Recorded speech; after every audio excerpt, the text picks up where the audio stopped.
untuk menebus manusia yang berdosa ini, Tuhan Yesus perlu disalib. Saudara mengetahui semua manusia telah berdosa, termasuk saudara dan saya. Roma 3:23 berkata, semua manusia telah berdosa dan telah kehilangan kemuliaan Allah. Saudaraku, sorga itu sorga yang suci. Satu dosa pun tidak ada, saudaraku, bisa masuk ke sorga. Kalau satu dosa masuk ke sorga, maka dosa itu akan mencemarkan sorga, saudaraku.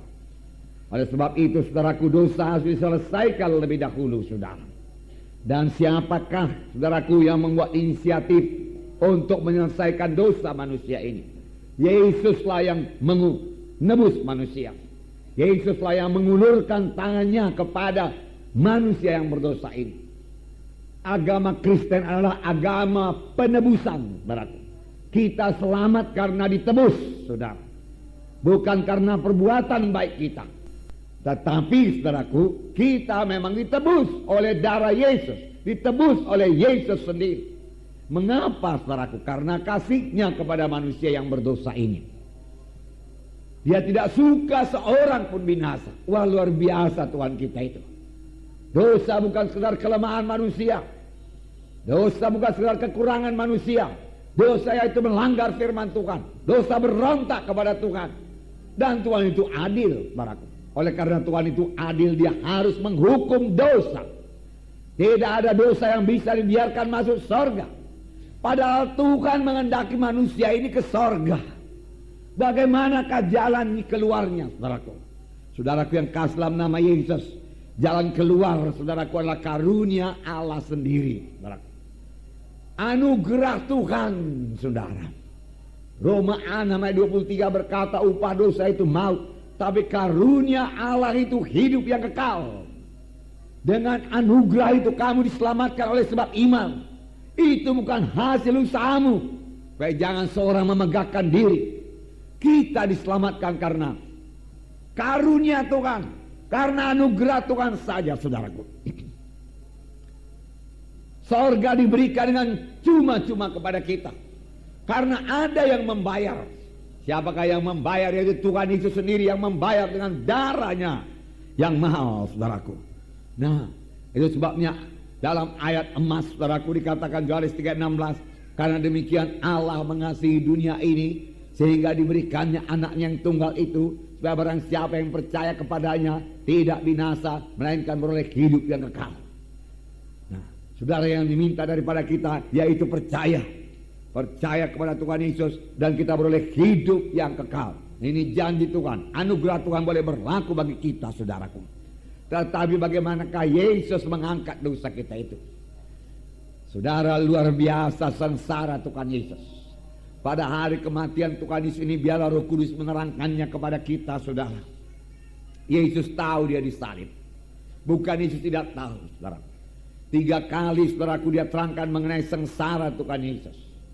Pertama, waktu Tuhan Yesus dipermuliakan di atas gunung. Saudara, di mana dia, saudaraku, kelihatan mulia, saudaraku, bersama Elia, saudaraku, dan Musa. Apakah yang mereka bicarakan? Mereka bicarakan tentang kematian Tuhan Yesus. Kematian Tuhan Yesus adalah hal yang sangat penting untuk manusia, hal yang sangat penting untuk Allah, untuk sorga, saudaraku. Mereka bicarakan, saudaraku. Kelihatan kemuliaan Allah turun. Tetapi Petrus tidak mengerti. Petrus berkata, biarlah kita di sini saja, Tuhan. Kami buat satu kemah untukmu, satu untuk Musa, satu untuk Elia. Saudara, Petrus tidak tahu apa yang dikatakannya, saudara. Kemudian, saudaraku, Tuhan Yesus menceritakan, saudara, anak manusia itu akan ditangkap dan dibawa ke Yerusalem. Dia dihukum. Kemudian pada hari yang ketiga, dia bangkit daripada kematian. Tuhan Yesus mengatakan terus terang mengenai kematiannya. Nah, saudaraku yang kasih dalam nama Yesus, murid-murid tidak mengerti juga bahwasanya Yesus harus mati di kayu salib, saudara. Sampai pada saat yang terakhir, murid-murid tidak mengerti. Yesus berdoa di Getsemani. Apakah kata Tuhan Yesus? Tuhan Yesus berkata, Bapa, kalau boleh biarlah cawan ini lalu daripada aku, tapi bukan kehendakku, kehendakmu jadi. Dia berdoa 1 jam. Murid-murid tertidur, saudara. Kemudian Tuhan Yesus datang dan membangunkan mereka. Tidakkah kamu sanggup berjaga-jaga 1 jam saja bersama-sama dengan aku? Mereka mencoba bangun tapi tidak sanggup, saudara. Yesus berdoa lagi. Memang hanya Yesus sendiri yang sanggup mengangkat dosa manusia ini. Tidak ada yang lain, saudara. Karena dialah satu-satunya manusia yang tidak berbuat dosa. Dan semua dosa manusia ditimpakan kepadanya. Dan dia dihukum karena dosa manusia itu.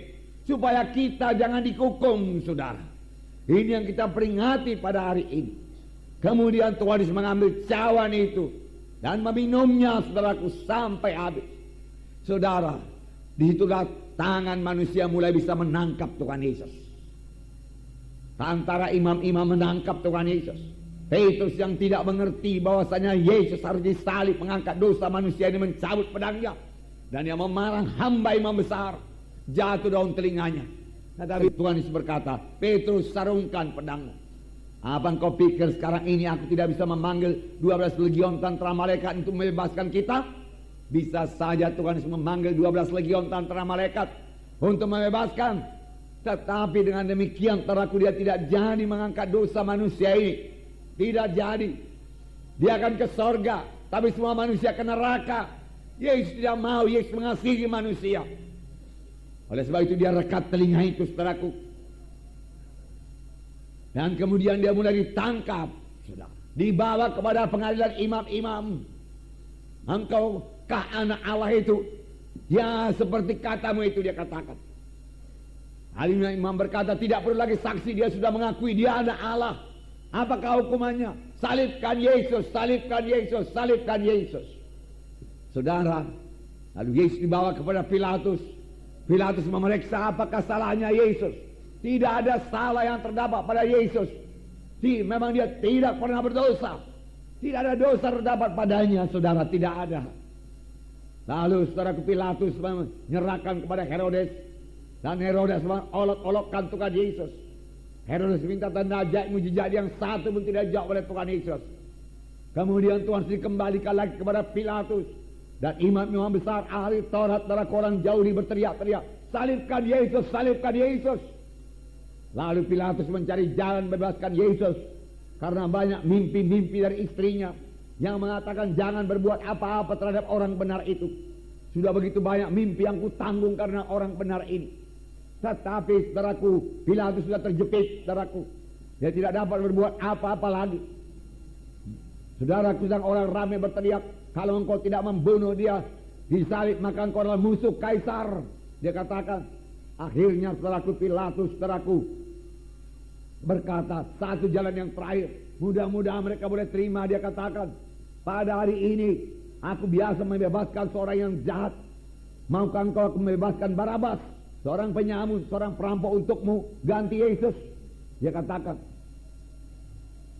Saudaraku, mereka berkata, salibkan Yesus, salibkan Yesus. Dia katakan, lepaskan Barabas bagi kami, lepaskan Barabas bagi kami. Dia minta seorang yang jahat dan Yesus harus disalib. Saudaraku yang kasih dalam nama Yesus.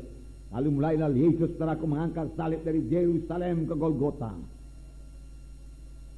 Di tengah jalan, saudaraku, dia tidak sanggup lagi, dia jatuh, tertimpa salib, terlalu berat, saudara. Semalam-malaman tidak tidur. Apa yang terjadi, saudaraku, syukur ada seorang Simon dari Kirene, saudaraku, yang membantu mengangkat salib Tuhan Yesus ini, saudara, sampai di kayu salib.